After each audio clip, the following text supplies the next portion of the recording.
Alrighty, welcome to another episode of Nobody Asked Us with Des and Kara, presented by Brooks Running. Boom! What's up, Kara? How's it going? Yeah, I felt like someone immediately called us out in the last episode that Chris introed and was like, wow, you guys didn't praise Chris.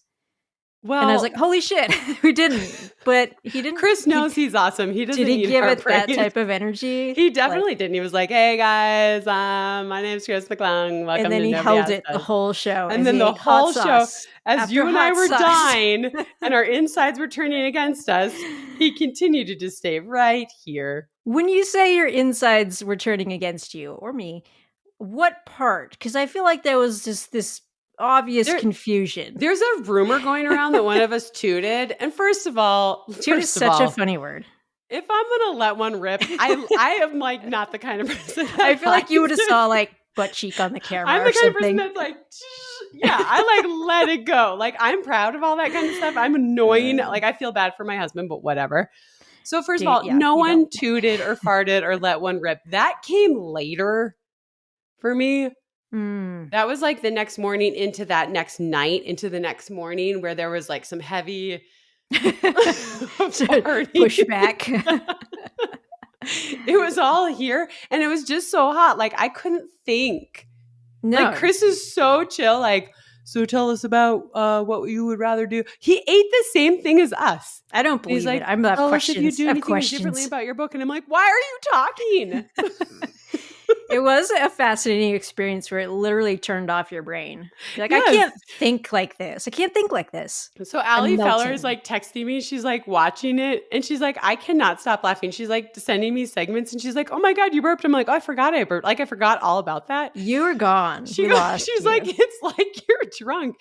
And looking back, it kind of felt like it was. Like as the hot sauce was slowly building, I think I kind of got like drunk off of it. I don't really remember anything that we talked about.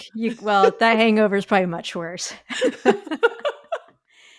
Yeah, no, I was dying. The burp sent me. I pushed my chair back. I think that's where the mystery sound came from. But like my mouth was filled with bread and milkshake and meat and hot sauce. And I was like going to spit it out all over. I'm like, I can't spit on Chris's table. That happened like 3 times where you're laughing so hard and you have a mouthful of shit. And you're like, I got to get to the sink immediately. And you just had bread in your mouth like, you're just sitting there with bread. It's like a pillow.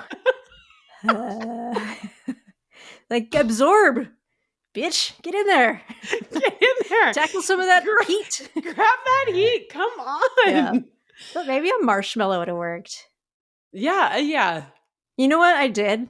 What? I went out and I bought that shit. Because I was like, I can master this. And like for 2 weeks straight, Ryan and I will have 8, 9, 10. Why? What is wrong with you? Are you used to it now? I think you can. No, I think you can train yourself for it. And also like, there's just something about, this is terrible. I feel like it says a lot about like something about that intense like pain that you're like, bring it on. Oh, I will say to everyone listening, like within an hour of us wrapping that, you were like, I'd do it again right now. You were like, I want to. Yeah. I was like, what is wrong with you? No, we survived it. We did it. We don't have to do it again. You're like, I'd do it again right now. I'm addicted to number 7, that with the apricot. It's like so good. And I want it to like me back. I think that's what it is. I feel rejected. And I'm like, just fucking like me. Like, I like you. Wait, and so you really bought the sauces? Yeah. Okay, so we missed number 9 because it broke in shipping. How is number 9? It's actually phenomenal. It's like a sour, like it's got this sourness to it. And I also think like standalone, they're much better. Like when they come at the end of this like kind of ramp up, you're like, fuck you, fuck you, fuck you, hot sauce. But now I'm like, okay, I like this. This one has this flavor. It's a little spicy, comes in late, but there's some sourness. There's a fruity note, and like you can dissect it. And what have you been putting it on? Chips? No, we had some chicken tendies. Okay. I was like, go get some chicken tendies. Let's do this. And then just like random shit. Chips too. Yeah, for sure. But there's some winners in there. I recommend people get it. Play around. I'm legitimately like impressed because before we did it, you were even like, I don't even like spicy stuff. But as soon as it was over, you were like, I'll do it again. Let's do it again. Do you want to do it again? Like we can do it better. Yeah. I know we can do this better. Season 28, like, let's go. Yes, let it go. We did it. One and done. Let's be done with this. I feel like I must be the master of the hot sauce. That's amazing. So, yeah. What is Ryan like? What's his fave? He Or did doesn't. he feel the heat of any of them? Yeah. No, he was trying to be like really tough. And he was like, this isn't like, there's nothing spicy here. And then like a couple minutes later, he's like, oh dear God. Like, why would you do this? Like, see, it's fun, right? And he's like, So wait, okay. I had stomach issues the next morning and then for a full 24 hours, like actually maybe okay. like 36 hours. Like it was Yeah. bad and it hurt and like my stomach hurt. But you had like a little stomach ache a few hours after and then you were just fine. No. And it was like, I was pretty good. And then remember Chris was sitting there and he was like, I don't feel right. Like it's like in my stomach. This tells me a lot about how slow my body processes stuff. But it was like 2 days later.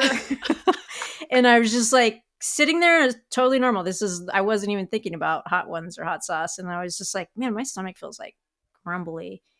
And then it was like, I got about 25 seconds to get to the bathroom.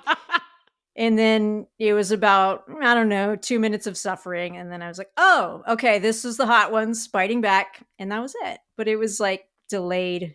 Fuck you. That's crazy. So now when you're doing it with Ryan, do you have that reaction or no? No, I don't think you're supposed to eat that much of it. That much, yeah. Like Okay, if you that do makes little sense. sections of it, you know. Oh, I was in hell for like a good day and a half. Just it hurt everywhere. It hurt inside, it hurt outside, it hurt.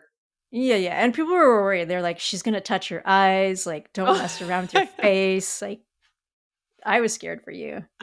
Well, because my body's reaction was just a tear. Yeah. And like just cry tears. Like I wasn't like someone who was like, oh, I love it that you laughed so hard you cried. No. It was just tears coming out of my face. Get this out of me however I have to. Like just constant tears coming down. And I was like, oh my God, I have to wipe that. But that was why it was clutch that although we did touch the bottles, but that we put it on the brisket instead of like touching it with our hands. Yeah. Yeah. I mean, the thing that really sent it is at the end when you're like, I can't have dairy. Like, we were all just doing our thing, and then you're like, I'm gonna explode. Maybe not now, but later for sure. So like, I can have dairy, but in like little. Like I can have ice cream, but not a lot. And if I haven't had a milkshake in like a decade because it just gives me horrific diarrhea. But I ended up eating that whole thing. And when Chris got the milkshakes, I was like, oh, I'll have like two sips of that. And then all of a sudden I'm like, it's gone. Yeah. Gone. It's just gone. You're like, I want whole milk. Like, I don't know. I was like, I need whole milk. I can't handle a milkshake. But then we couldn't get the milk. And I'm like, okay, whatever. I'm not going to drink the whole thing. And then I drank every last little ounce of that thing. Totally. Oh, I started early. I was like, this is such a delicious milkshake. And I was like, yeah, you were like, this is good. Before you even started eating it, you're like, this is good. Lessons learned. Next time. It certainly was fun and it was a bonding experience. But again, I just want to reiterate that Chris was calm, cool, and collected. And it kind of annoyed me. Yeah. It's like, you're like getting up, you're sweating on your cheeks. I'm crying uncontrollably. I'm burping, like stuff's just flying. And he's just like totally together. He's so professional. I do feel like he just really channeled the host from the actual Hot Ones show. Yeah, and he's like, I got to stay in character. I am the host. He was like, oh, Des is losing it. Oh, Kara's done. Oh, okay. And like, I'm like, how are you not burning inside? But then he was like, can you get the fuck out of my house and take an Uber? He's like, I'm not driving you back to the hotel. You guys need to leave and you need to get recording, an Uber. go. That is true. He was like, I've had enough of you two idiots. Oh my gosh. It wasn't us, it was the sauce. Oh, that's amazing.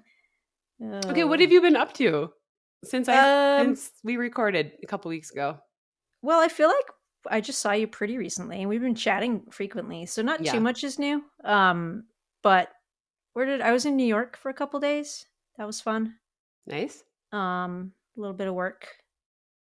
But it was cool. It was fun to go to New York without like a race on the schedule or like an event. Like I actually went to a show. Nice. Like Monday night, which was sick. Like I never get to do stuff like that. What show did you go to? Buena Vista Social Club. Ooh, was it good? Which it was. So the person I was out there doing a thing with is Anthony Ramos. And he's, he does stuff on Broadway, and he was like, I was asking like what good shows are out, what should I see? And he's just like sent me a ticket, and I was like, okay, like wasn't totally sure of my evening plans if I had time, but I will make this happen. And it was sick. Like it was really good. It was all in Spanish, like the music, but the scenes were in English. And yeah, dude, like if it kind of makes you want to go party. Like I wish I That's could dance. I awesome. wish my hips moved like that. Maybe I'll After do so many years mobility of running, work. they definitely don't. No, yeah, maybe I'll do some mobility work. We'll see. That's Yeah. cool. Good So for that was you. fun. Yeah, yeah. And that's about it, I think. Yeah. I did a long run You did? Oh, yeah. on How long did Sunday. you go? I went 14. I was pretty stoked. You're getting back in it. Back longer runs. Starting point for sure. And I was like, oh my God, this is so long. How am I going to go 50 miles? The thing about getting back into shape, and especially someone like you who's been doing it forever, is like, next thing you know, your long runs are at 24. Give me some It happens advice. so quick. Give me some advice. Well, no, Make me because feel I was good. like a mileage whore, and you're not necessarily like Yeah. that. But like it'd be, I remember talking to parents and being like, "Oh, I'm so tired. I ran 15. That's nothing." And then like 3 weeks later, they're like, "Oh, how's your long run?" I'm like, "Oh, it's good. It's up to 23." Like it just builds, it builds so quick. I never went over 20. That's crazy to me. I did once, and then I got injured like a week later. So when I ran for Salazar, I did like 1 23-mile run, but most of it was around 20. And then when I ran for Schumacher, no, go we were through, doing bitch. 27-mile runs, Okay. maybe 26-mile runs, 27-mile runs. We just did so many 3-hour runs. Yeah. Okay. And they would just become, yeah. And then when I moved back to Colorado, Wetmore was like, you tell me what you want. And I was like, well, I don't need to do a 3-hour run every other week or every week or whatever, but I would like to do one or two just to remind myself that I can be on my feet for a long time. Yeah. But I always really liked that stuff. I don't know why. But I remember talking to Magda, and she would do over distance when she was a marathoner, which obviously was like, oh, no wonder why she's so good at the ultra stuff. She loved it too. Like she would fight for that shit. So yeah. So yeah. All right. Well, yeah, I think people are like, what do you think the biggest change is going to be in your training? I think I'll do like back-to-back long runs. I think that's going to be the thing. What do you think you'll get your long run up to? Maybe 30. Yeah. And then pray that I can make it 20 more miles. You will though. It's just so different, right? Like, yeah, it's crazy. And you'll be doing these back-to-back 20-mile days or whatever, and you're going to be great. I can't wait for you. I'm going to be it's going to be awesome. See. I do think I got talked into running at least part of New York. Oh. Which is the week before. Oh.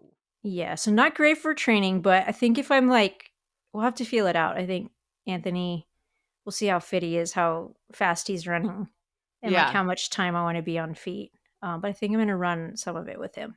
That's cool. Yeah, he's a good dude. He's got like really big energy, so it's like you spend a day with him, and I'm like, fuck, I have to run with you. It's like, yeah, you have to run with me. Yeah, you'll like him. I think we'll probably at some point have him on to talk training. Yeah, I'm excited. It'll be fun. Yeah. Yeah, cool. What have you been up to? What's new? You've been kind of all over, huh?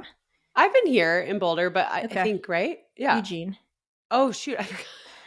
I'm like, I haven't traveled since I saw you, but that's not true. Well, we just like a lot of back to school stuff. Like Colt and I went shopping at the outlet malls one day.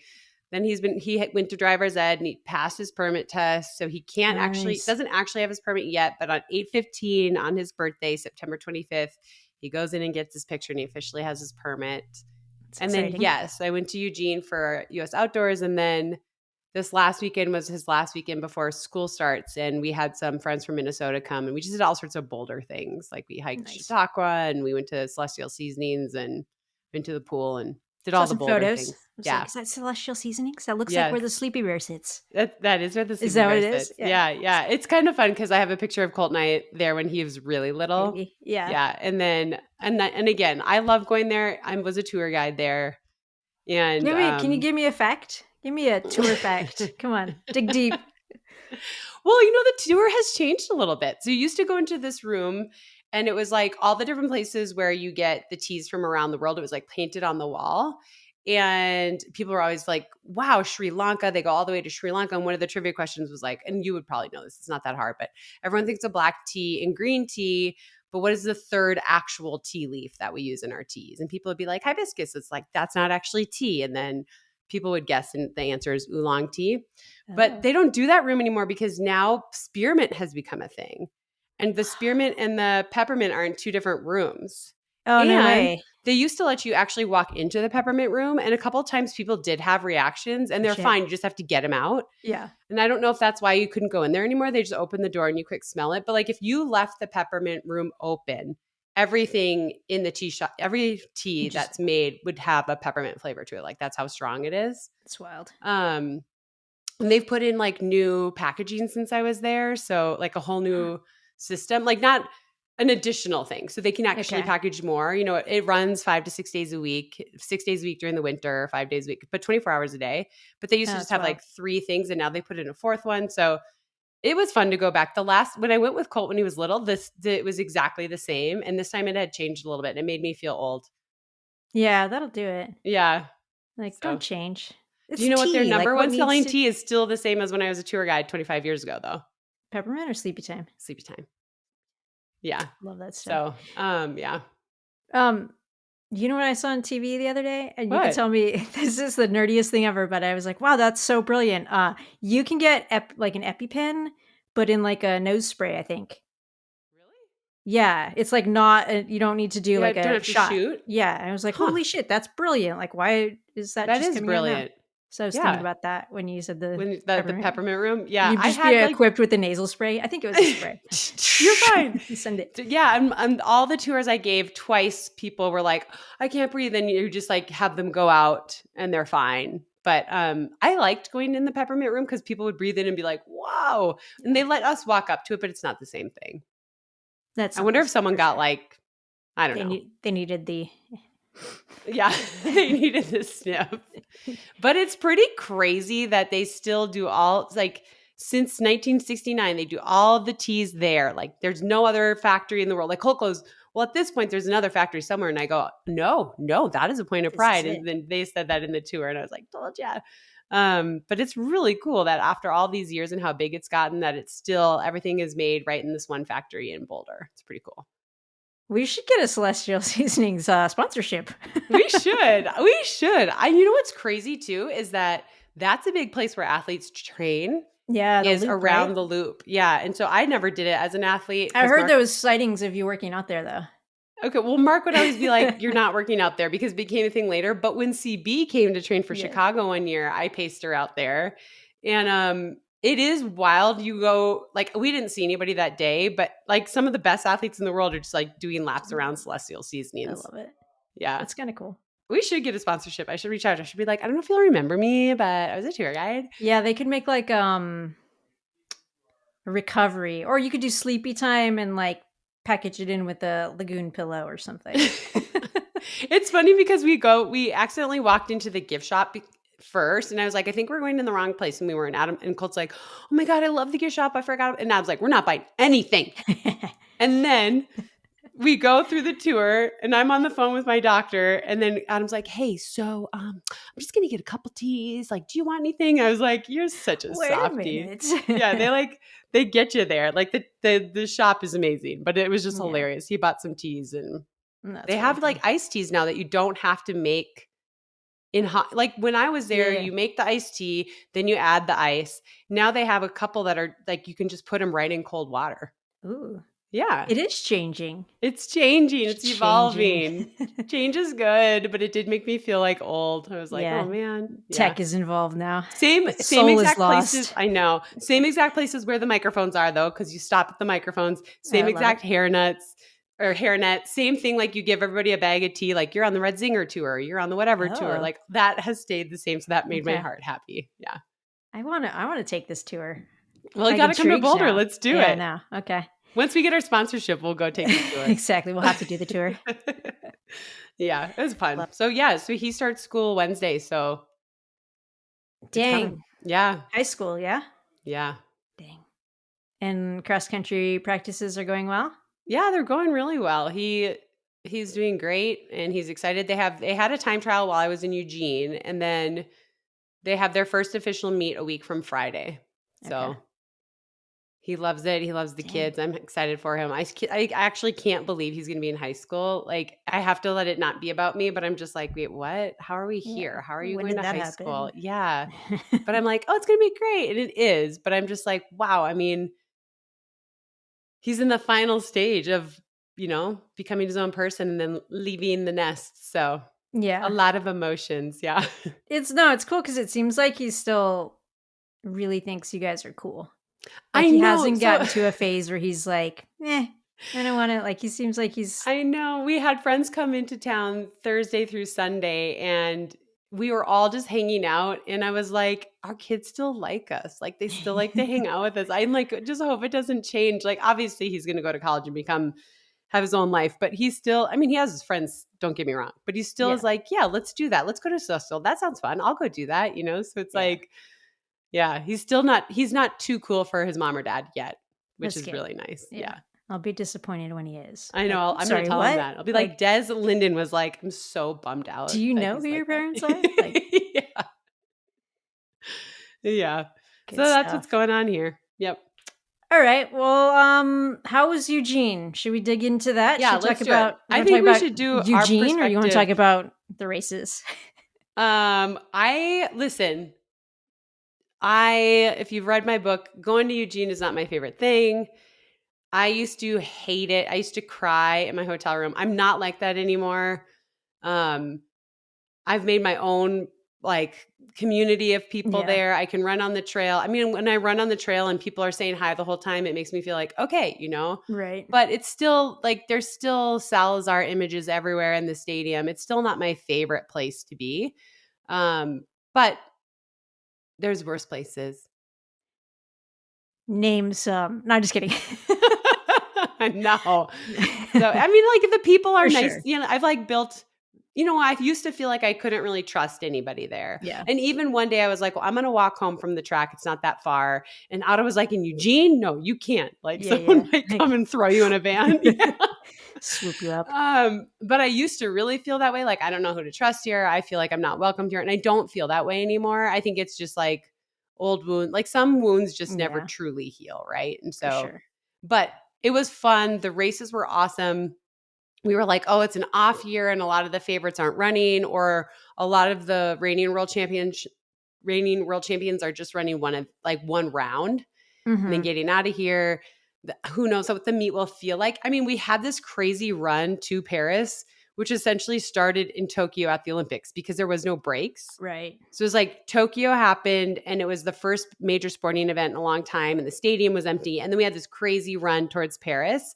And it's the first time it feels like there's like a little bit of a break, but the races all ended up being so awesome. And then I spent a night up in Portland at my sister's house, which was really fun too. So Oh, nice. it all worked. It was good. What day did you get into town relative to when the races started and So everything? the first rounds were Thursday, Friday, and the hundreds were Friday afternoon. So I got in Friday and I was there for the hundreds and everything. And then the distance finals, every other final was Saturday and Sunday. Okay. So Good stuff. Good stuff. yeah. All So right. I missed the 10,000 final, basically. Yeah. Which happened on Thursday night. Right, But everything right. else, yeah. Yeah.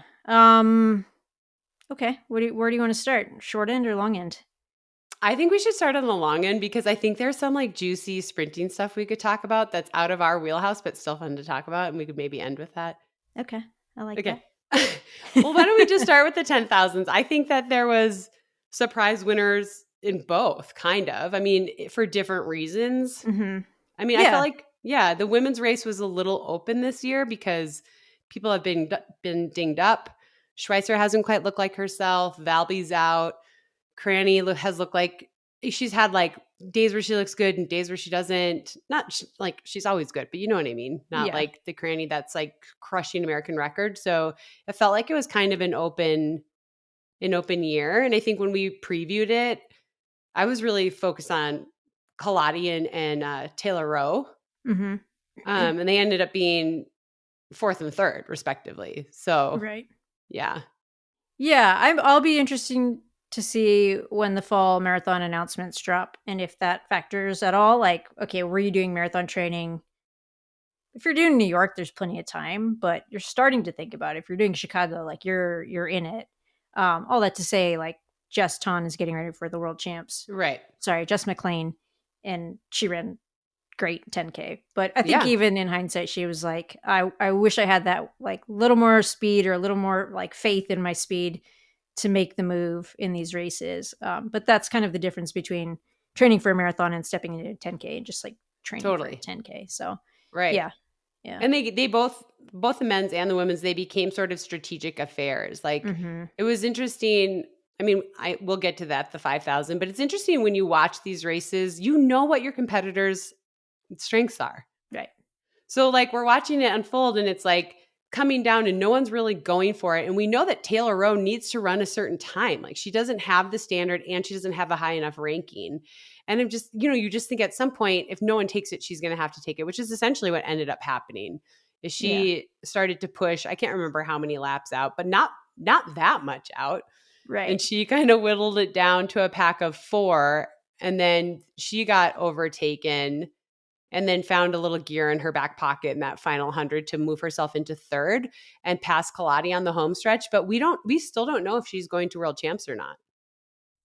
Yeah, I think that's interesting. And I mean, whatever, hindsight's 2020, but if she had started pushing further out, like, does that increase her odds of finishing higher? Like, she kind of has that ability to just grind people down over the longer Right. distances. So why not stretch it out to a longer distance? But yeah, And I there's mean, so she many things picked at fine. play. Like she said Yeah. that she felt like she had moved maybe a little bit early.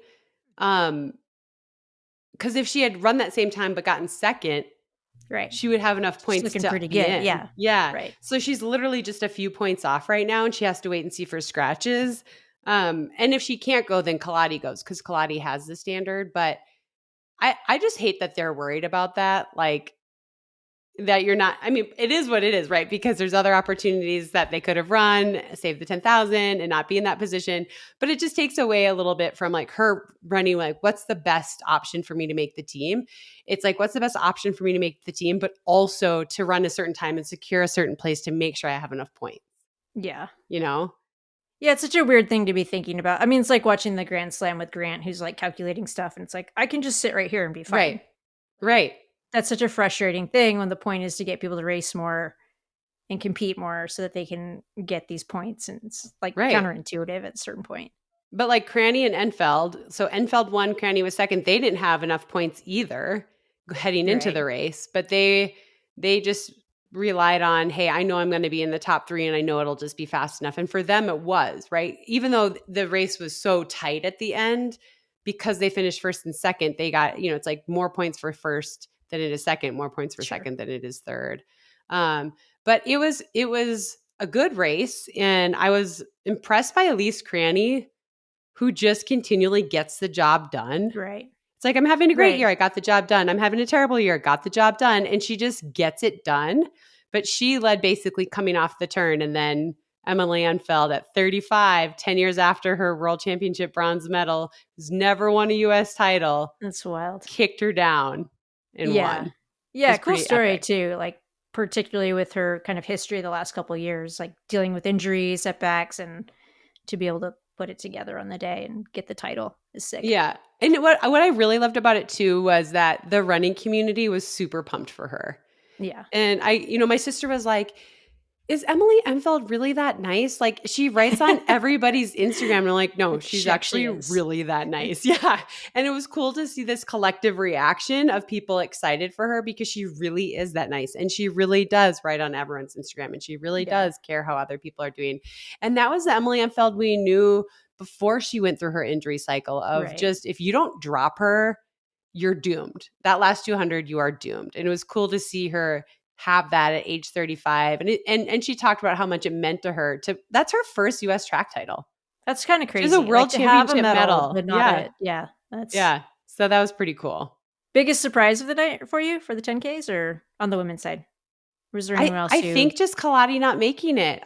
She's so fit. And I know that she had some like weird stuff earlier in the year, some illness stuff, but she ran 14:38 at pre, and it's like, it's recent. Who else can do that besides Josette Andrews? And it just felt like no one was going to be able to do anything. Because remember, at the Olympic trials, she kicked everyone down to win that. Like, she fought back in the final 50.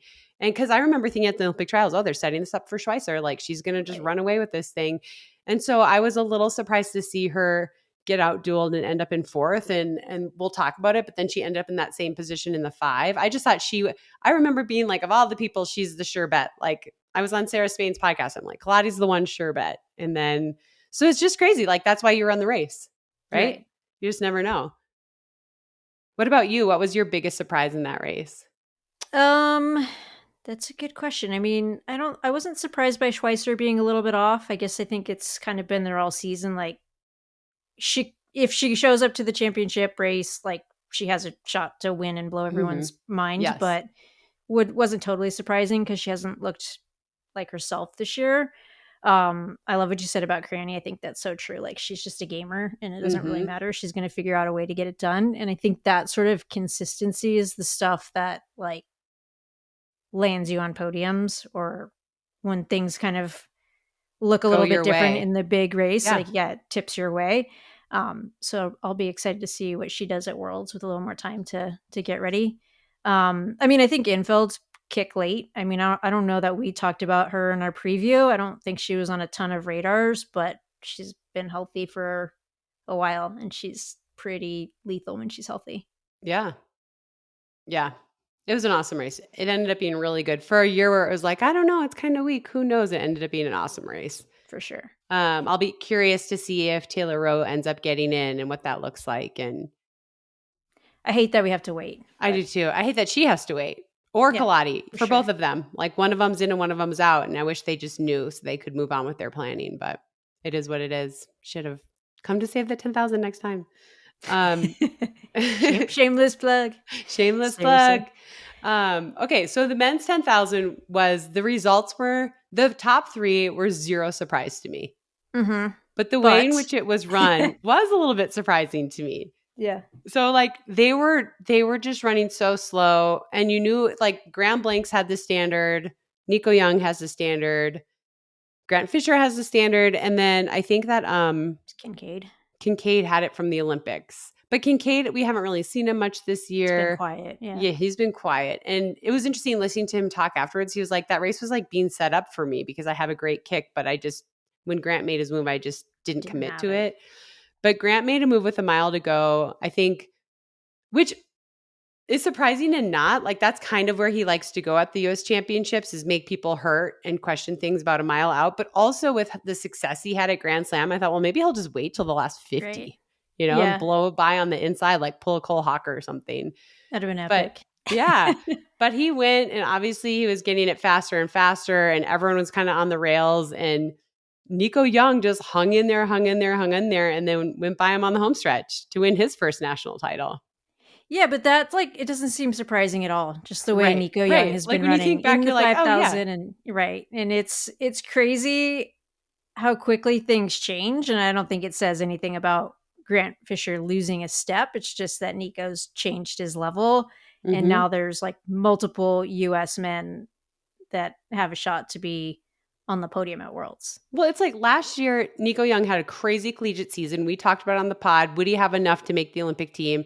It's him and Drew Hunter all the way down the home stretch, like back and forth, back and forth, back and forth. He ends up getting that third spot. He runs super, super solidly at the Olympic Games. But then this year, it's next level. Yeah. I don't even know if we saw him indoors, maybe once, but he really just focused on this outdoor campaign, and it's paying off.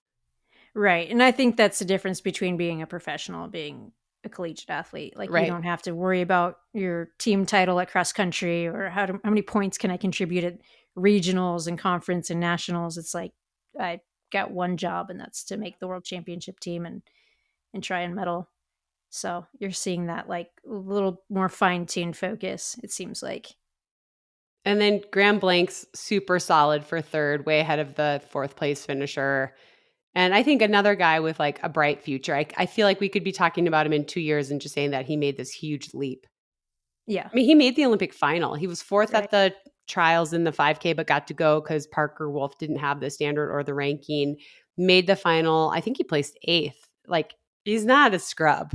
No, not at all. Yeah, and also like look It's at the two pretty guys who good. are in front of him. Like the Right. Yeah. competition's super deep, and they're going to go and have an impact on the world stage, and Yes. those are the guys he's chasing down. Right. So And he wasn't that far behind him, right? He right, was right there. And then it begs the question, unfortunately, because we're always wondering about the future, but could we potentially, we as the United States, come home with a couple medals in the men's 10,000? yeah, I that's a mean, good question. it's possible, which is like crazy to like there I don't know that a man has ever won a medal in the 10,000 at the world championships. Obviously you have Billy Yes. Mills and Galen and Grant on the Olympic side, but at the world championships, I don't know. I don't know if there's a US medal. That's a good question. I honestly have no idea. I'm not Yeah. like that I one, not proposed something that I it remember, at but one point as a question, but I didn't get my answer. They were well, like, doesn't matter right now. who That's not what we're cares? talking Yeah. about. We'll look into it. No, that is a fascinating one, and to have three guys who, I mean, two who definitely have that shot, and Yeah. Graham's right there. So Chris is typing. That's what I was waiting. And Chris says AI says no. An American man has never won a medal at the world championships. Yeah, the 10,000. So at the 10,000. Yeah. Yeah, Yes to the Olympics, but no at the world champs. So that's exciting. something to watch. Something to watch. History. Okay. So that was on Thursday. Friday was day off for distance folks, Rounds. except for the Yeah, 800 people. And then Saturday, there was 1,500-meter finals. Did you watch those? I caught the last lap of everything. I feel like Yeah. Which is when so everything happened. right. I mean, I was focused way more on the men's because the team is just crazy, and I think that like basically what happens is my phone lights up and I'm like, oh shit, I need to go check on track because Yeah. everyone's asking me about it. I'm like, oh yeah, that's crazy. Yeah. But also you're doing other things. Well, let's talk about the men. So the men went first, third, and fifth at the Olympic Games last year. Mm-hmm. And Cole Hocker, Yard Naguse, and Hobbs Kessler. But Mm-hmm. it's really cool to see that the rest of the U.S. men didn't go like, oh, they're so good now. Right. They Just were defer like, to them. oh, okay. Yeah. So the race plays out and Yard just goes straight to the front and starts hammering. And this has been a winning strategy for Yard in the past. Sure, maybe he gets out leaned at the line by Cole Hocker or something, but it's been a winning strategy. He pulls the race out. He gets separation from other people. And yet Hobbs went with him, and yet he just didn't create any separation, right? Yeah. He just couldn't. It wasn't enough, right? Like it was Yeah. like they put a little dent in, but it wasn't significant to say, hey, this is one race. This is a separate thing. You're fighting for third now. Right. It's And like, I mean, it was just chaos in the final 200 meters. Like I saw Ethan Strand move out on the backstretch, but then I'm not allowed to talk after that point. Not because that's just the way it goes, peeps. It's not like, no, it's not like Paul's not letting me. It's just the way it is. And so I see him move out. Yard is clearly tying up. Cole Hocker, you can see him kind of leaning back, looking for the kick, and it's there, but it's not like responding the way you think. yeah. And then Jonah Koech, who's supposedly injured with a hamstring injury and supposedly like almost didn't even run the first round, just comes flying around everyone. And Hobbs Kessler is still fighting. I mean, it was just complete chaos in the last 50 meters. Yeah. It's crazy. So it goes, Koech wins. Ethan Strand, who took the lead, and then Koech kicks him down, ends up second. He's just like, oh, runs the world standard, gets everything done he needs to get done in that moment. Cole Hocker hangs on for third, kicking by. Kessler passes Naguse in the final 50. And you almost felt like Kessler felt guilty passing him, but you got to do what you got to do. In Yard, Naguse is an Olympic bronze medalist who we've seen set the world record indoors this year. Good this year. Yeah. Ends up fifth and off the team. It was just like craziness. Yeah, there's a couple things there because I want to stay on the race, but then there's other things that you have to consider for this team. I mean, is that we've talked about Naguse just not being a gamer? Is this like another like incident where you're like you just don't have the clutch D in the last 100, or is this like the strategy just wasn't right? I mean, what do you think? How do you tease that apart, or is just the field just that much better than ever before? I think it's a little bit of everything. Yeah. I think like Naguse, I thought that we were going to see a new Naguse this year who wasn't afraid to kick because he kicked his way into that bronze medal in Paris, right? And he almost got the silver. He got so close to Josh Kerr. But he loves to run from the front. And he set that world record indoor. Ingebrigtsen got it 6 days later or whatever, but he did set it. And I kind of feel like he has one strategy, which is fine, except for that everyone else has leveled up and they know what you're going to do. They know you're going to go to the front. And like, he's not a second better than everybody else. Like, Right. you had to lead the whole thing, to lead like that, you have to be like the standout, superior, supreme athlete. Like, you could shake these results up in like a Jenga thing and pull, or a, Scrabble thing and pull out letters, and it would make something different every time. Like, that's how good they are. Yeah. And so to be like, no, I'm going to beat the field is just, it's a brave strategy. Yeah. It's like, I don't know if he should have held back a little bit so he had something left for the last 200, or if he should have gone a little bit quicker. Right. So that he could have caused more separation. Like, I'm sure he's been thinking about it nonstop, but it was crazy to see them come off the bend and see him hurting, but he's usually hurting and still sort of pulling away somehow. And to see people going by him, it was like, what is happening right now? Yeah. And then Cole Hocker having to go full send to get third. I was like, what is actually happening right now? And Jonah Coach, who no one knows, even though he's made a U.S. team, he made the U.S. team in the 800 in 2022, but his PR starting this year was 337. That's insane. And then he runs 330 to make the team. You know what I mean? Like, it was just like, what is happening? Like, I don't even know how to describe this to people. And Ethan Strand, who for a couple of years was kind of in Parker Wolf's shadow. For sure. Is like up till this year, Up right? until this year, it was like Parker Wolf's going to be a star, but Ethan Strand's pretty good. All of a sudden, Ethan Strand has like these cojones to just like take the lead from the Olympic gold medalist. You know what I mean? He's just like, see ya, I'm winning this thing. It was just like, my brain was like, what's happening? So it was wild. And Cole Hocker gets it done, which you kind of called. I feel like you said he's going to be ready for championship season. I don't know. I didn't think he looked phenomenal throughout Grand Slam, but I thought that was like a different Cole Hocker. And then afterwards, he was like, that's the easiest race I've ever run.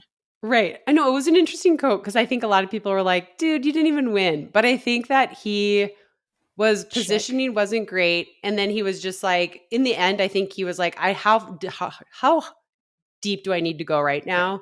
Like, to win is going to take so much effort, and it's the same ticket to Tokyo. So I'm just going to make sure I protect this third position. Because he's also running the 5. Because he came back the next day to run the 5. Right. Yeah. So that's pretty sound strategic, thinking. Yeah. It was really sad hearing Hobbs Kessler be interviewed after, because he was like, I don't know. Like, I did everything right. So like, I don't even know what I can go back and work on. I'm like, dude, you're like 20. It's okay. Like, there's so much time.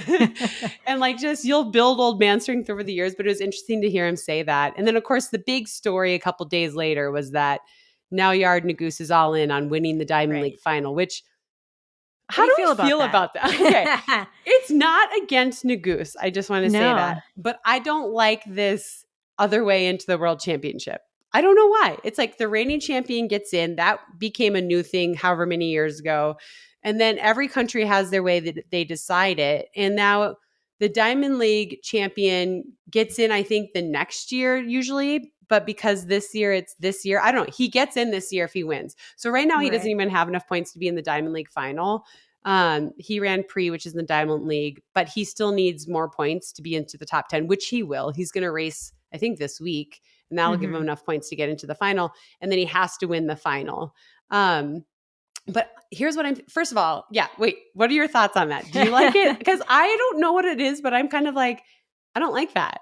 I tend to agree. I think it's just far more simple when we go like, this is the team and this is what's on the line and this is very final and we can see the emotions afterwards. These people are stoked. These people are crushed, and it's just a better story and feels more complete. But the US champs aside, it's like, he's going to go race more. We're going to get to follow him. There's a new story that we can kind of keep up with along the way. It reminds me of the repechage. Yeah, that's what it is. Like, he has to do all this extra stuff now to get in. And there's no guarantee he's going to. But obviously, I think he's won Zurich the last couple of years. Or he's won it twice. So, but the other thing I was thinking was, he looked tired. Right. He did all those Grand Slam races, and they had their 3 doubles, 8:15 doubles. Then he was obviously went full send at pre, which I really respected. but he looked tired to me at USA's, and now he has to add more races. So I'm like, I mean, it'll be fascinating to see if he does it, if he wins a Diamond League final, if he gets in. I can't imagine him being a factor because he'll be Just exhausted, but gassed, right? then it's yard, so who knows? Right. Yeah. Do you think that the Grand Slam races hurt him? I want to say no. I mean, can't we race a little bit? Like, why is it too much racing? It blows my mind. But I guess there's probably something to that. I mean, I think probably figuring out the schedule, that's different. Being like, okay, these are the meets and I have to double, that's different. And then also being like, these are the four. Oh, there's only three now. And now I have to change this part. So it's different. And it's was always a moving target kind of, Mm-hmm. that they didn't know would be a moving target. Yeah. So I'm sure there's challenges that we're not considering or we haven't brought up yet. But also, I don't see why racing that much should be too much, Yeah. personally. I agree. I mean, I did see people saying he raced 7 times before US champs outdoors, and usually he's only raced 2 or 3 times. But remember, 3 of those times where they were like 2 meets in a weekend or 2 races in a Right. weekend. You know, it wasn't like 6 separate weeks. It was like 3 weeks, you know?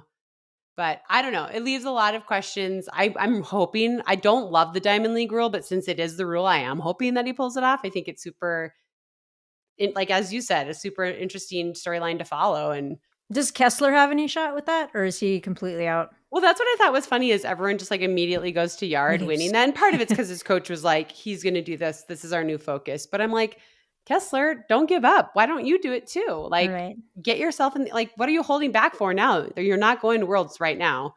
Get yourself in these Diamond League races. I'm sure you can get in. You got 5th at Worlds or 5th at the Olympics. We know he can get in. Get in these races and Yeah. get enough points, get yourself in the final. And who See knows? what Maybe you end up happens. winning.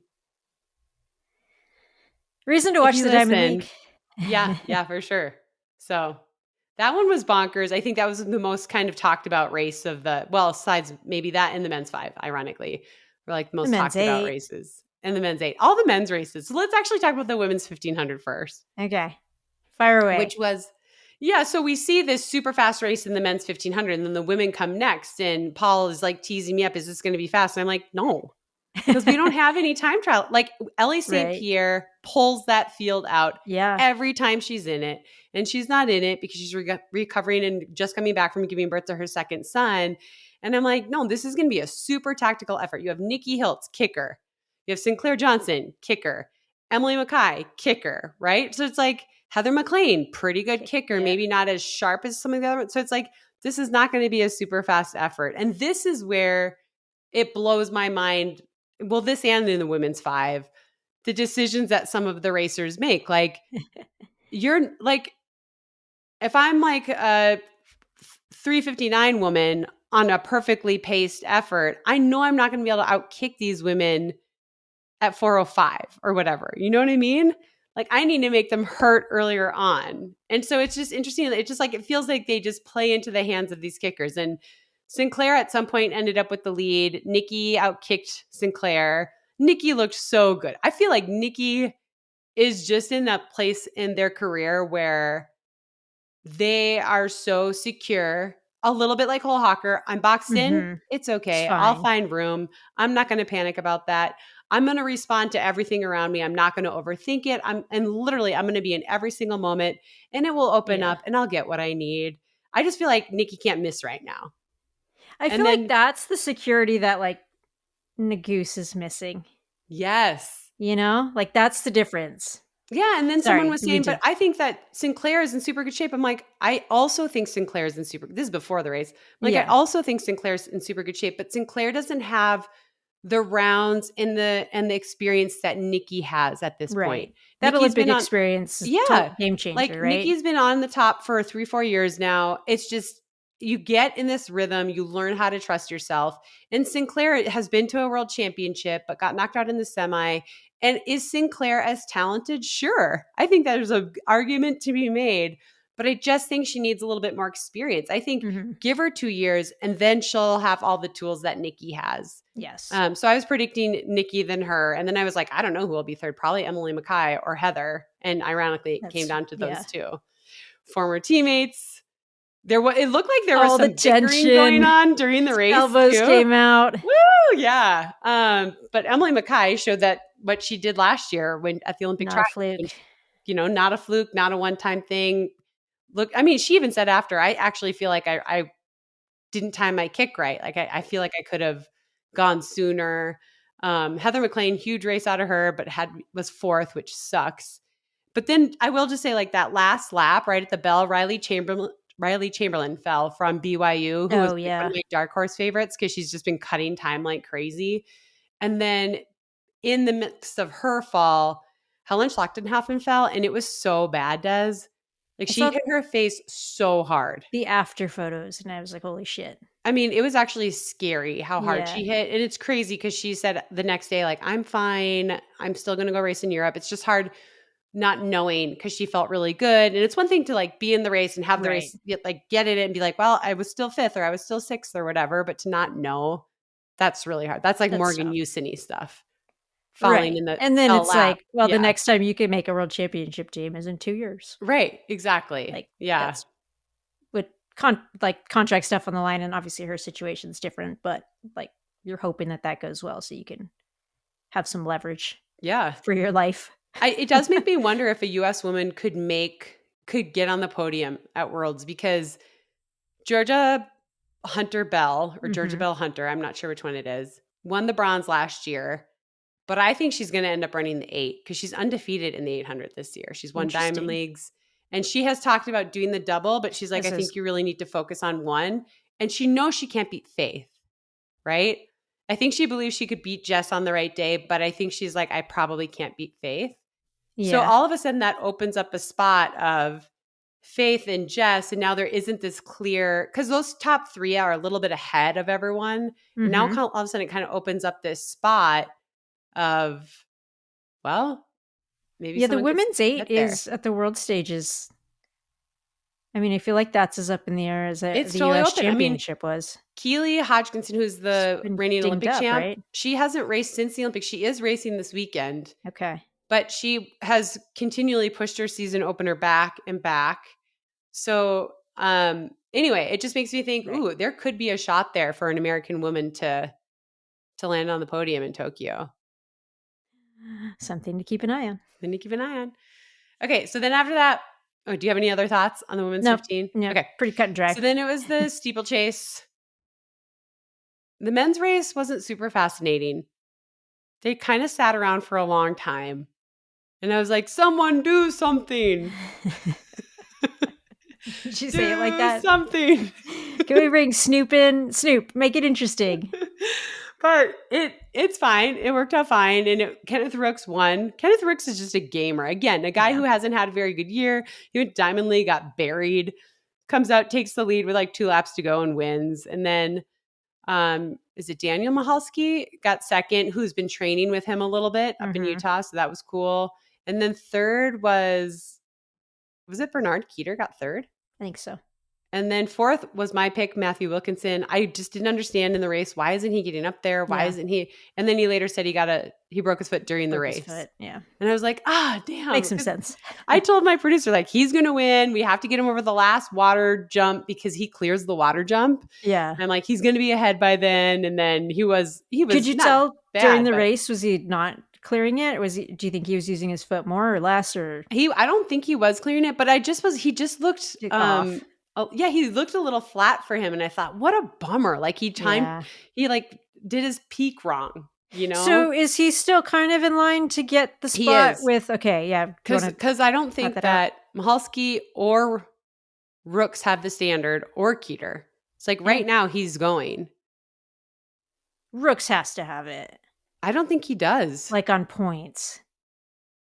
I don't think so, because I don't think anything from last year counts for the steeple. Oh. And he did one Diamond League and it didn't go well. Didn't go well. Okay. Yeah. So I think he gets points from USA's. I think he needs at least one more pretty solid race. He'll get in. Sure. It's not really worried about him. I think it's just like the other two, and could he sneak onto the team that way? But I'm sure he would have rather like made the team. For sure. But anyway, that race, Kenneth Rooks is a baller. That's basically was my takeaway is every time I doubt Kenneth Rooks, he fell at US Champs a couple years ago, got up and won. The Yeah. Olympics, I was like, oh, Kenneth Rooks, he's in the final, but he's in the final at World Champs last year. He didn't really do anything with it. Gets a silver medal. Has looked flat this year, wins. So with Kenneth Rooks, I'm done. I'm done doubting you. Yeah. Put No all your more. chips. Put your chips on Kenneth Rooks. Is Don't my prove her yeah wrong now. yeah. No, I'm going all in at Worlds, Kenneth. So don't prove me wrong now. Yeah. And then the women's steeple was. Tell me about this because I'm just like I don't even know who the players are anymore. So Frericks and Coburn both did not race, and this Gabby Jennings has been the fastest American this year at every race, time and place wise, everywhere. And she trains with Emma Coburn. It's kind of like her protege, right? And Emma had a lot of confidence in her. So then I just did because, like, I feel like the also preview the show stats, was like, this is like the high stats on back Gabby. it up. Unfortunately, I think the nerves got the better of her that day. I didn't know it at the time. I found out later. But it was pretty wide open for a college girl to sort of like get on the team. And it was kind of sad to not see Coburn or Frericks in there. I know. I got to say, it was End of just an era, kind of. Yeah, it was, and like in the broadcast, I was saying like this women's steeple in the US has gotten so fast, and it's like because the people that they grew up looking up to were getting medals. That was the standard, right? That's this the is standard. what we do in the steeple. We win worlds, we get third at the Olympics, we get second at the Olympics, and so if you want to make a team, this is how good you have to be. So the team was really wide open, and I think there were 6 or 7 women that had the world championship standard, including Val Constein, Val Constein, who won the trials last year, who's the 3rd fastest American ever.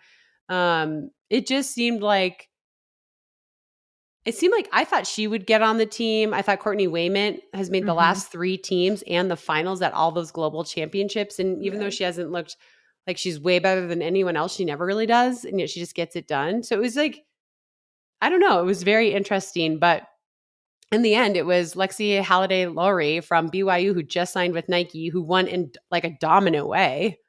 Yeah. And Angela Napoleon from NC State, who's taken almost 50 seconds off her PR this year to get second. Like, what the hell? And then third came down to, Kaylee Mitchell was in third. And then Chrissy Gear comes up on her. Yeah. And I'm like, because Chrissy has that like famous kick. And then Kaylee like looked over at her and you could visually see all of the today. She was like, this is happening. I'm sorry. I know we're friends, but like this is happening. And so she secured that 3rd spot, which was awesome. It's our first team. So first team for all those women. They knocked off the veterans. That event seems like on the women's side, particularly like that's where you see the collegiates really step up. And the momentum from the season just seems to pay off a little bit there, and just like getting the reps over the barriers, being in competition where it's like tight and you're like fighting for your space. And I don't know why it just always seems to play out in that women's side and the steeple where you see some collegiate have that breakthrough day. You see someone like Angela Napoleon who runs at NC State. She's just finished her sophomore year. She's only 20 years old. She's like, I don't even know, like I'm going to miss classes. Does she go pro? Or does she stay in the college system another year or 2? I would I feel like it's really hard for steeplers to go pro at a value that warrants it. And maybe I don't know it well enough, but I think that you probably want to stick it out in college a few more years and try to be dominant, try to win the NCAA title by a huge margin and make that Emma Coburn statement, which then you say like, yes, this isn't a one, like we've had a lot of rotating folks through there besides the Emma and the Courtney. But if you can be a staple in the event, then you have some bargaining power. What would you do? That would be my advice, would be you go at least one more year because there is no champs next year. Yeah. So I'd be like, stay, enjoy that situation. Again, try to win an NCAA title because I think she was 3rd at NCAAs. Right. And but not that that's easy. Like that's such a hard thing to do. But if you're trying to create value, that's one way to do it. That's on the table for next year. Yeah. Yeah. It was cool to see her run so well. It was interesting. I was like researching her before, and after the first round, she was saying, I always wanted to be really good, but I didn't actually realize just how much work it takes to make it to the next level. And I thought that was such a cool, like, reflection, because we all want to be the best. But then when we really get into it, we're like, damn, this is really hard. It's a lot of, it is like so much work. And so it was cool to see her make it. Yeah, and that puts perspective like on the collegiate scene as well. It's like you're doing all this stuff, but you're also a student, and that's Right. like not work. That's a Right. whole nother, like, it's student athlete, so it's 50-50. Yeah. So when you see these people go pro and they step up, you're like, oh yeah, like that makes a lot of sense. Yeah. But Okay. Any other thoughts there? no. Okay, Good let's job. move on to Sunday, which was the 800 and the 5,000 finals. Those were wild. Okay, I mean, give me your take on the 800s. You go 800 first. men's or women's? Let's go women's first. Okay. I think I was surprised, I guess, on both sides, like, to a degree. I think the women's always felt wide open. Mm-hmm. It's crazy when you have a team that's, I think it's all 3 completely different people. Did anybody come back? Nope. But yeah, that event specifically, it's just so short. You have to be so perfect and precise on the day that to repeat and get that second shot and make that second team or third team or whatever it is, like, it's just so hard to do. So not totally surprised by who it is. I guess I'm just like different faces.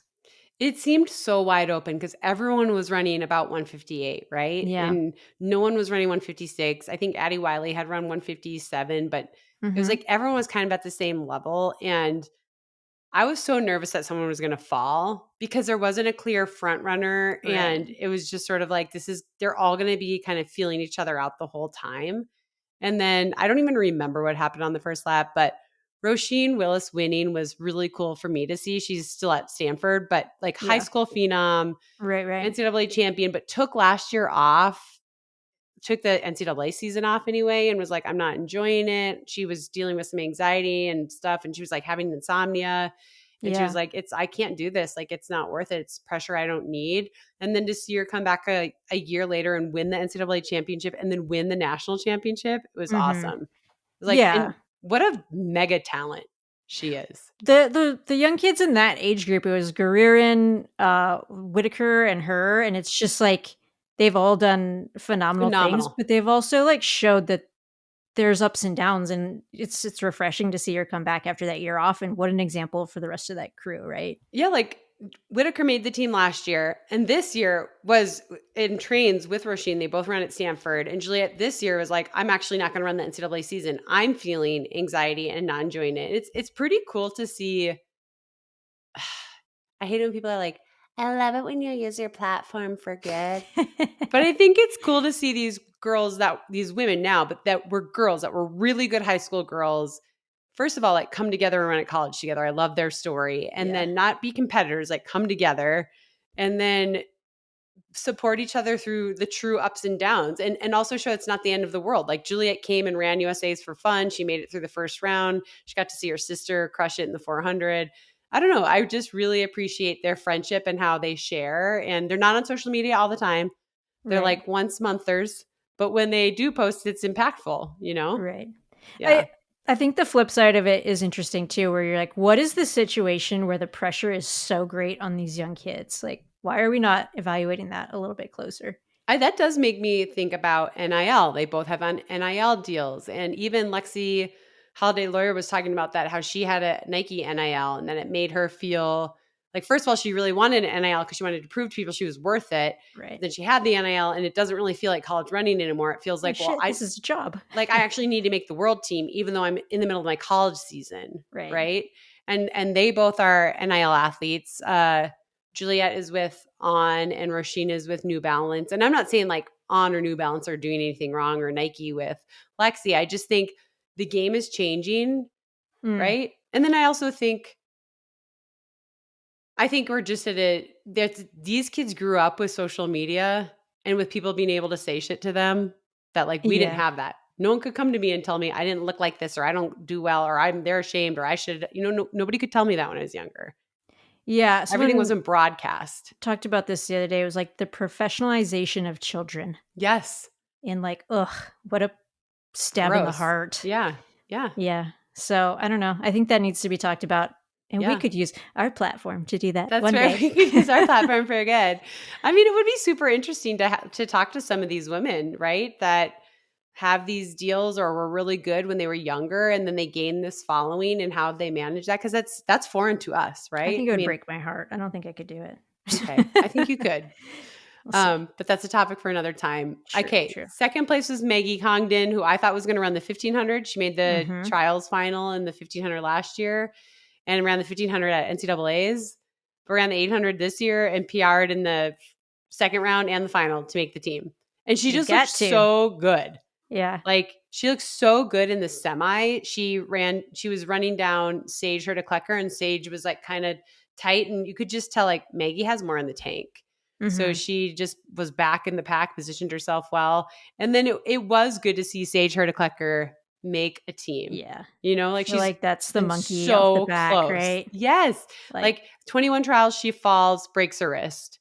22 trials, I can't really remember, but she's fallen a couple times. And then last year, she felt like, this is my year, I'm making it. And when a thing Mo went down, she had to go way out to get around her, and they were gone. And then she was kicking down the home stretch. Like, she closed harder than anyone, but still ended up fifth. So it was cool to see her. She fell again. Right. But it was cool to see her get the job done, which unfortunately meant that Nia was left out. But I was happy for her. They were all first timers. It's cool to see them make it. Yeah, I feel like the people who've been impacted by falls in the 800, it's just like touched a lot of people. And last year, Nia had that moment where she put it together, and her fall from the trials before, and now seeing Sage have her moment. It's like, if you keep staying in the event and putting yourself in the conversation and finding positioning, like, yeah, you're going to get some bad luck because that's just the event. Like, it's tight, packed, aggressive event, but sometimes it falls your way too. So. Yeah. Well, the complete opposite way that the women's race was run, which was tight and packed the whole way. Oof. The men's. Yeah. Josh Hoey just went barreling out and strung that thing out. Did that surprise you? Or were you like, no, of course. I mean, how fast he went? He went out in 50 something. I knew he was going to go out because that's like his thing. Mm-hmm. It felt like he needs to make a team, and then he can learn maybe another strategy. He's a little bit like Yard, only like not nearly as much experience as Yard. Nagus, where he just goes to the front and hammers. And that's how he won the US indoor title. And that's how he won World Indoors. Right. But he almost got nabbed at World Indoors because he started to tighten up. And I'm like, either he or Brandon Miller are going to go just rockets blazing. And honestly, they get off the line, and Brandon Miller almost like tripped up on Josh Hoey and was like, fine, I'll just go behind you, But I do think maybe it was a little bit too much, because even though he ran, I mean, did he run 142 still? I don't remember. I think he still ran 142 high or 143 low, but it wasn't enough to be on the team. He ended up fourth, which was a huge bummer for him. But it was the opposite of the women's race, in which there were no fear of falls. Like, they were drawn out. Clean, right? They were going. Yeah. Did they create a separation? Like, was there a little gap, or was it just like, I'm at the front and everyone was like, all right, this is what we're doing today, and just went with? Everyone kind of went with it. It was like Hoey, Miller, Hopple, Brazier, Harris, and then a gap, and then the high school kid. Which there's a little lesson there, right? Yeah. I mean, someone was telling me the splits. Ryan Fenton, shout out from Flow Track. He said that his first lap was 51.6. His second lap was 50.6, right? Okay, so that's crazy. And he ran almost a second faster than anybody else in the field on the second lap. But he still slowed down. Yeah. Right? So that's the thing, is like, we talk about kicking in the 800, but no one really kicks. It's just who slows down the least amount, and he slowed down the least amount, but he was still a second slower on the second lap than his first, but that was way faster than everybody else. I mean, he came out of nowhere, like coming here on the bench, like he wasn't even attached to that group. But that's what he did in the semi. Same thing in the semi. He was totally out of it because he kind of got bobbled and almost fell. And then with 200 to go, he's just in lane 2 the whole time, charging like a freight train. And that's exactly what happened again. And it's like he was closing on Brazier. Yeah. 16 years old. Scary stuff. It's wild. I mean, And in lane 2, you're like, you ran in lane 2 most of that race. yes. I think he ran 142, I want to say 27 or 26. I mean, the world record's 140 something, right? Right. Um, I was super happy to see Brazier win. Uh-huh. What a Felt story. nice. Yeah. It felt nice hitting Like so much. complete. It was like there is like justice in the world. Like things Yeah. do come back around. A lot of emotion from him after, which was awesome. And Bryce Hoppel, I was so happy he made it because he has been the guy this Mhm. whole time. And I was so happy to see him make it. And he seemed so relieved after. He was just like, oh, thank God, you know? And then Hoey ended up fourth, 4th. doesn't make a team, still hasn't made a team after like how phenomenal he's run all year. And I think Brandon Miller. Brandon Miller was fifth, and I think Isaiah Harris was sixth. Yeah. I think Brandon Miller and Isaiah both ran PRs. They did. So it's like that's the best race you've That's the best ever race you've ever run. run. It's a Yeah. little like the Hobbs thing where I don't know if that's more satisfying or not, where you finish and you're like, well, that's the best I've ever run and Yeah. it's not good enough. So now Right. what? And I'm sure Brandon can tease apart things that he would have liked to do differently to find more time. Yeah. But that's so tough to have I that type of know. day where you're like, I don't know what else. That's the Right. best I've ever run. Right. Well, I think he has like a very front running style. Yeah. And I don't know anything about the 800, but I would love to see him like actually just sit in fourth Right. and Just see a what little happens. further See if back and then like, he has a little bit more on that second half. He's so naturally speedy and gifted. It feels easy for him to go out super fast, but I wonder if it burns a little bit for the second yeah, part. close with 200 super fast. But we have to go back to this 16-year-old. Oh, yeah. Cooper Lichtenhouse, 142 on the team. Did he walk out of the stadium that night not a professional athlete? I No mean, chance. no chance. Paul Mosier from Nike, you could see it on the screen. He's like hugging him, talking to him like they're getting interviewed. He's already there. Like I was like, that kid is pro for sure. And I wouldn't blame him. Adam and I were like, yes, you're pro. I mean, what do you have Right. to Who else are you prove? going to race in high What? school right now? I mean, you have the high school record. You had it at 145, whatever. You just broke it by 3 right. seconds. Like, Insane. but Adam and I were talking. I'm like, the very first thing I would do is I would hire a psychologist. Be like, you're meeting with this person twice a week for the rest of your career. Because when you're coming up, it's fun and it's exciting. But now, I'm sorry, It's different. it's a different game when it's like, well, now what are you going to do? I mean, do you think about we did this with Mo and Donovan Brazier just the last episode. It's like Yes. the expectations just went through the roof. Everyone Mm-hmm. knows you. Everyone's watching. Yep. Like it is. It's a professionalization Yes. So I was like, of I kids. wouldn't want him to go pro, but there is no point for him to not go pro. But then it's like, how do you protect his peace and how do you keep him with it being his and not everybody else's around him? So, Cooper, if you're listening, first of all, don't sign anything for less than $2 million a year. If you're There you go. listening, do not sign for less than that. You are worth it and they will pay it. And second of all, get yourself a psychologist. It'll be worth it. Yeah, He's there's such a a lot nice there. kid. There's He's a like lot so there. polite. And so I loved his reaction to like the contrast between Brazier's emotion of being back and him Yeah. just being like, what? It was like I'm back and then I've arrived. and then I've arrived. Like I'm Yes. relieved because I knew I belonged here and like holy shit, I can't believe I'm here, but I also Yes. kind of knew I belonged here and I'm happy to, it's just Yeah. what a photo too. Yeah. It's that moment. What do you think? Do you think Hoey should be trying to win the Diamond League? Like what do you do if you're him? I think you have to, right? Yeah. That's just the next logical step. And if it's a pathway that we didn't have before and you're not taking advantage of it, like what are we doing? Right. But yeah, I don't know. It could be the same thing where he's like, actually, I'm fried.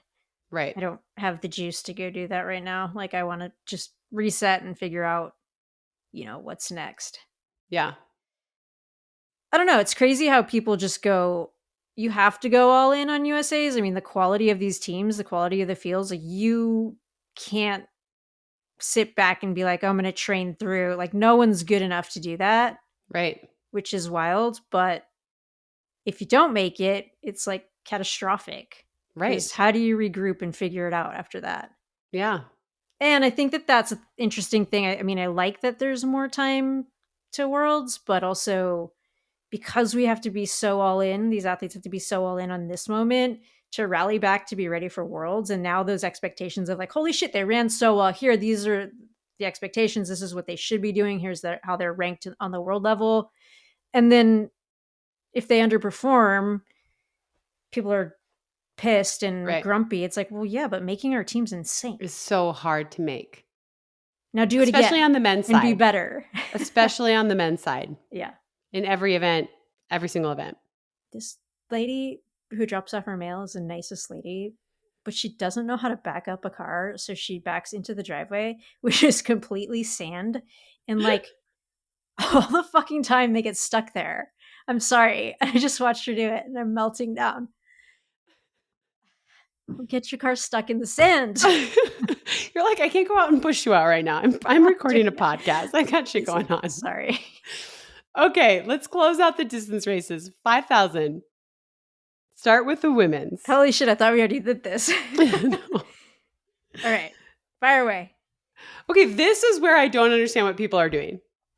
I mean, across the board in the women's races, it just seems strange. It's kind of a off year. Mm-hmm. We know Shelby Houlihan can kick.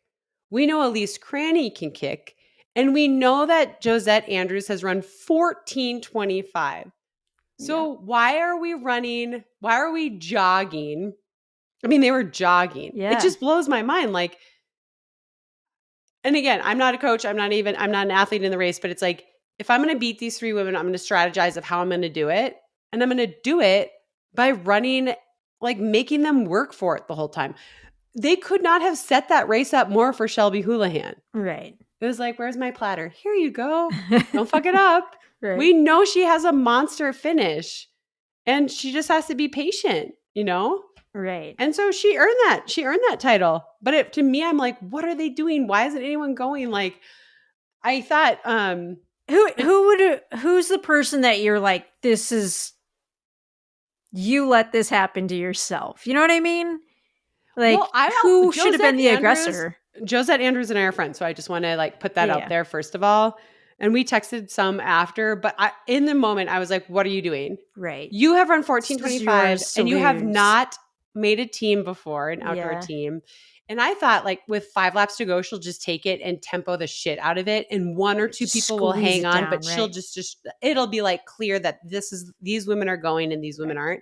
And she waited. And I know she's confident in her kick, right? She just ran 4 flat by herself. Yeah. But I started to get really nervous for her. And then Bailey Hertenstein goes to the front and is hammering. And I'm sorry, but coming off the bend, Josette Andrews was not going to World Championships. Right. She was not on the team. And Bailey ran the best 4,950 meters of anyone in that race. And then her body started shutting down. And thank God that Josette hadn't quit. Like she kept fighting, but she was able to get Bailey there. But I was like, I was like, oh my God, she's not going to make it. Like after this year of comebacks, all the injuries, but she did make it. And you're like, you're the superior athlete. Yes, this is like the clock, the paper you says. Got this. Like with 5 laps to go, just freaking take that thing. But anyway, super relief for her. And when I was texting with her, like she's also never been in that position before. Mm-hmm. So there is something of like, well, yeah, I know on paper, but like I haven't actually done, I get it. I get all of it. But she got herself on the team. That's a tough spot to be in because it's like, it's yours in your mind. Like, of course, like I'm on paper, I'm the best. And it's just becomes something to lose. Yes. And you're like, oh shoot, like how do I make sure I don't lose my spot? Even though it's not yours to begin with. But you start protecting it and running not to lose instead of running to try to win. Yeah, totally. So Kaladi ended up 4th again. Bailey ended up 5th. And then Elise Cranny was leading, I think, on the turn, but she got kicked down by Houlihan, who, I mean, she has an awesome finish. We know that about her. Not surprising. Not surprising. Like as every lap that went by that was slow, I was like, Houlihan's winning this, you know? And so she seemed pretty happy after, as she should. Elise Cranny again, crutch runner. I mean, what a gamer. Yeah. All the time. that she's made that team. This is her. She made it in 21, 22, 23, 24, her fifth 5,000 meter team in a row. And she's been like hot and she's been not. And every year she just shows up and gets the job done. It's amazing. That's her fifth 5,000 meter team in a row. Cranny is the person who is talented enough and good enough to come in at 90%. Like, yes. That's the only one I can think of where you're like, okay, she's not 100 right now. That's not, and then you go, well, hopefully she can turn it on for the world championship. I know. So that's I an was exciting impressed with thing. Schweitzer as well. She ended up 6th, but she really fought and stuck her nose in it and went with the moves. And I was like, I know that 6th on paper is like, oh, well, only the top 3 go. But I felt like she really put herself in it and went for it. Do you think she's on the track much longer, or do you think she's thinking roads? Didn't she win like Fifth Avenue Mile last year? Probably. I think it's just hard. She's such for a whatever short distance reason, runner. She's just so good. She has such good range. Yeah. But I really think that she could run a crazy half marathon. And then you put in the strength behind that. And knowing she runs for Schumacher, like she has a lot of strength in her body because he's a really big volume guy, big long run guy, big repeat guy. And so I would be interested in seeing what happens if she went to the roads. I think she could be really good. Do you think she's on a start list for a marathon, or is it too soon? I don't think she was before this. No, I think that things have been a little bobbly this season, and it was all chips in for this team. But she said she was healthy, season. And so now I could see. But knowing Jerry, he'd be like, no, we need to really put in the work next year. But it's kind of like sometimes you just need to jump in. Right. But I don't know. I would love to see her at least run a half. I think she would destroy a half marathon. And I think it would give her some confidence. Yeah. Opens up a whole new like sport for you. Yeah. Okay. Men's. Wild finish. I mean, like the men's, I'm sorry, I hate to be like men's sports, but like the men's races were just crazy. I agree. Across the board. All across the so board. Compelling. All like from the 100 through the 10,000. I know. The men's races, the men really own the meet. It was like crazy. So the 5,000 is Cole Hocker finds himself in the lead. I'm like, there's no way he wanted to lead that thing. Like he's probably a little miffed. Great. He ran the 1,500 the night before. You know, he's annoyed that everyone's just sitting on him. I can't even remember when the move started. It was so late. Because I was thinking, well, Grant's probably thinking about that way he got nipped in that 10,000. So he probably doesn't want to take it so far out. When you have Cole sitting on the front and you're Grant Fisher, like, you got to go a little earlier now. I mean, you'd think so. But also maybe Cole's tired and he hasn't been the guy in the 5,000. You don't think of him as a 5,000 guy. I don't know. Your kick isn't the same at the end of a 5 versus a 15. Before the meet, my producer's like, so Cole Hocker says he wants to make the team in the 15 and the 5. And I was like, definitely he's making the 15. The 5, that's going to be a tall order. And he freaking wins the whole thing after leading most of it. So I can't even remember everything that happened in that race, but he led seriously like 9 laps. Then some other people started coming forward. And then with 200 to go, he's in like 6th or 7th. And my eyes are off him now. Oh, not going to make it. Does make sense. He's tired. He ran the 15 yesterday. Right. He's not a 5 guy. He's not a 5 guy. Then they come off the turn and it's like you saw the rail open up and all of a sudden fucking Cole Hocker is running up it and passing everybody. And then he wins by like a comfortable margin. I legit crazy. I wonder if he's even thinking about winning at that point, and then he sees the rail open up and he's like, well, God wants this for me. Obviously, the seas have parted. The path is here. I've been chosen. I guess I have to win. Okay. Like, it's crazy. It's crazy that they gift him that. And it's like you're watching this other race of Nico Young and Grant Fisher and Drew Hunter battle it out. And then Nicole's just like, oh. And I seriously was like, I know that he's the Olympic champion. I know that's the most impressive thing. But that was such an impressive win for me. Coming in on tired legs. He ran a 5,000 indoors and he was like, nothing special, just checking the box, skating the standard. And we're all like, okay, like you're not going to be a factor. And then he freaking wins. Like, again, this kid can't be rattled. Like he's so calm. He knows what he has. And he just doesn't panic. It's like, oh, it'll work out. And sure enough, he fucking wins. And Grant gets second.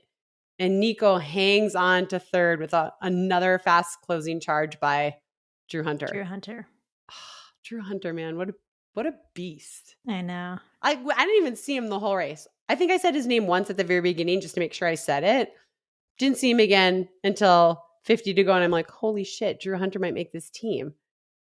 He needs that punch through, though. It's right there. It's right there. I know. But there's so many examples of people who've just, I mean, I think in this meet alone, like have, had the ups and downs, fought with it, been on the fringes for so long, and then just like punch through. Yeah. I just feel it's going to happen for him.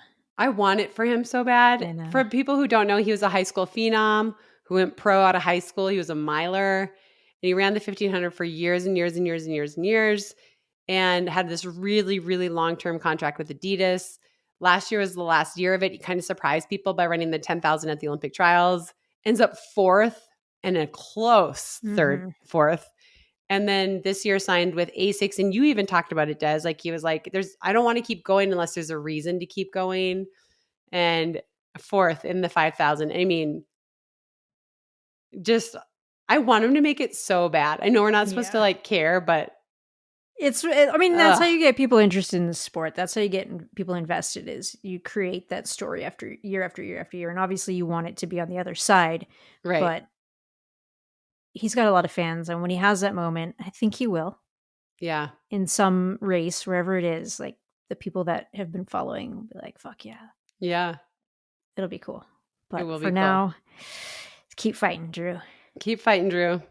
Okay, this is a really long podcast. Do you just want a quick hit on a couple of sprint drama things that we... Should we just make those our top 5?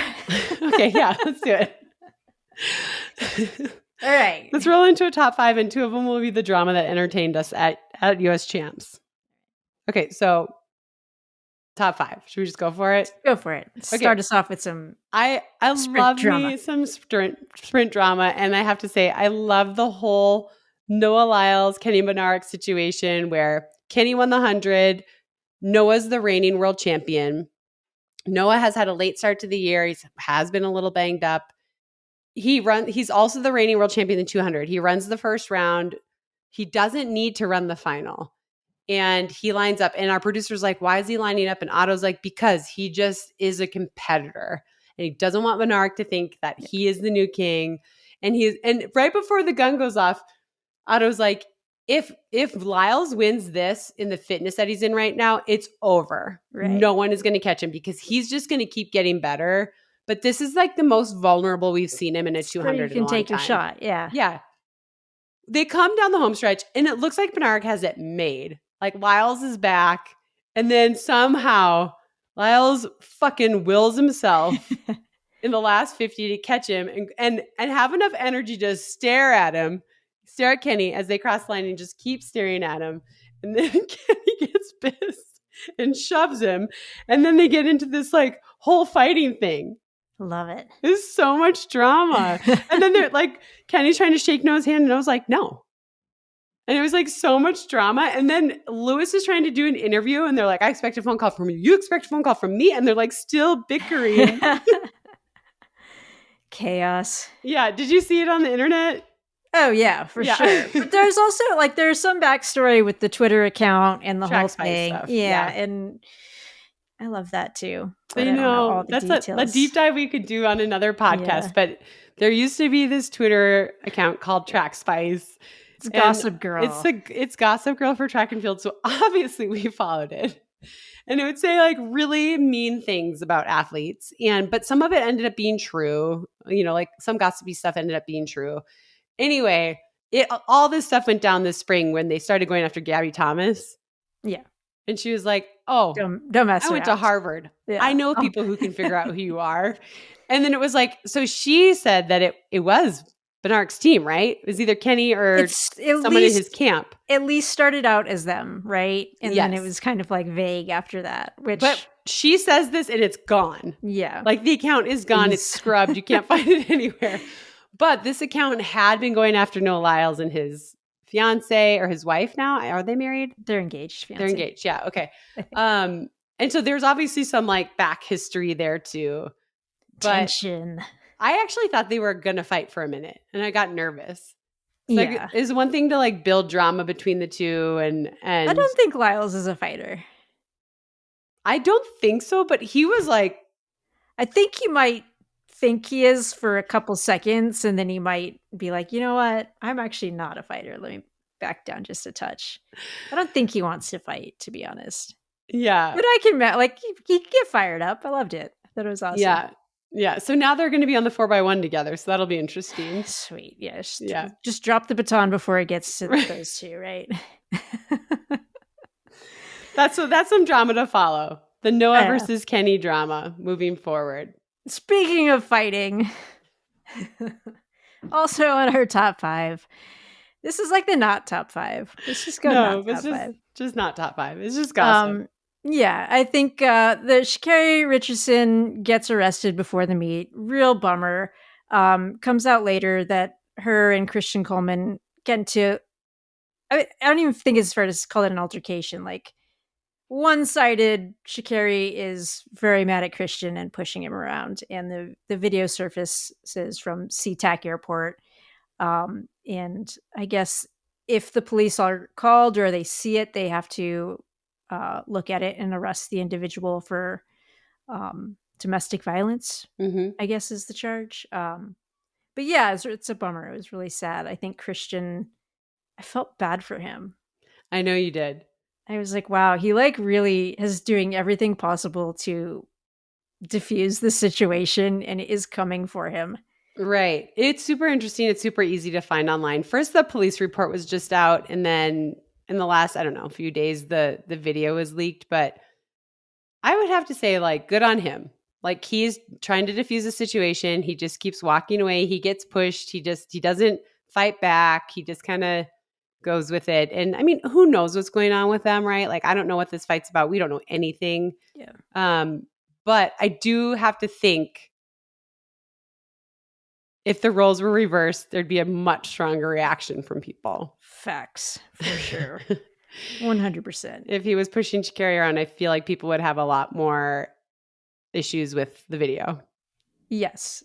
And even his comments afterwards were like super kind and like, hey, she's working on some stuff. I'm working on some stuff. We're all working. Like, this shouldn't have been in the public. And obviously people are going to look it up and find it. But yeah, it's totally true that if it were the other way around, this would be a massive story. So I don't know. Hat tip to Christian Coleman for keeping it cool. For sure. Okay, I'm laughing because I thought of something that this is obviously not a top 5. Well, the last 2 things will be good. Okay. Not top 5. To be clear, I believe that Cooper Lichthouse is 100% clean athlete. I think he's a freak of nature. I think that he is a once-in-a-generation athlete. Exactly where you're going with this. But the same people who said bullshit when Ruth ran fast are calling this the greatest race of all time. I can't help but think, wow, isn't that interesting?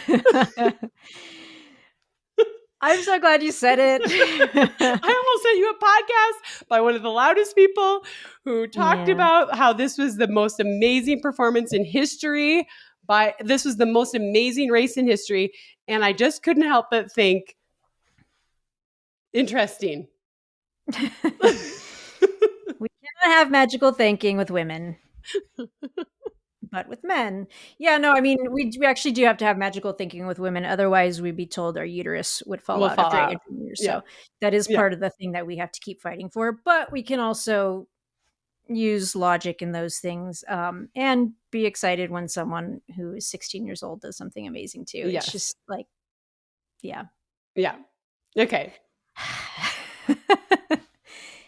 I really don't even want to talk about it because I'm going to get upset. And I think that he's 100% clean. That's the funny thing.